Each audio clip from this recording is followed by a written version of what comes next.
Visage caché, par peur d'éventuelles représailles, ces deux étudiantes en orthophonie se sont confiées à nous.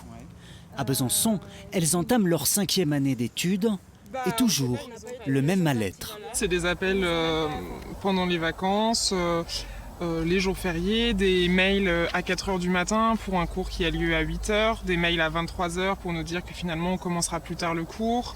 Il y a des mots qui passent mal, il y a des ma belle, des tu comprends rien, vous êtes des quiches, voilà des choses qui n'ont pas à dire. On se sent manipulé, rabaissé, on est vraiment écœuré par la situation et vraiment on se sent...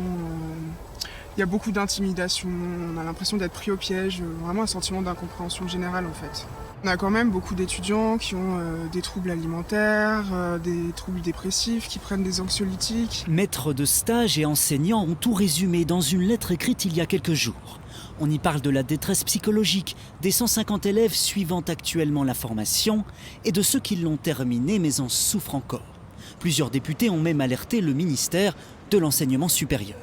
C'est les orthophonistes, c'est-à-dire il y a un côté psychologique. Si jamais, quand on fait des études de psychologie, on est victime de harcèlement moral, comment voulez-vous arriver à un enseignement de qualité? Donc oui, c'est très important, il faut le faire. Puis si ça peut donner d'exemple à d'autres, peut-être qu'il y a d'autres moments où on fait des pressions sur les étudiants qui ne sont pas saines. Une partie de l'équipe pédagogique dont le directeur de la formation a récemment démissionné. La présidente de l'université, quant à elle, a accepté de nous recevoir. Elle dit prendre l'affaire très au sérieux. Quand vous avez un témoignage isolé, vous dites c'est des faits qui ne sont pas obligatoirement importants. Sauf que quand vous avez une multiplication des témoignages, là vous vous rendez compte que c'est très important. J'ai rencontré quand même 10 étudiants. La confiance que les étudiants m'ont faite fait que je sais que leur parole est juste et je les ai crues. Ce matin, une réunion s'est tenue en présence de la direction et de l'agence régionale de santé.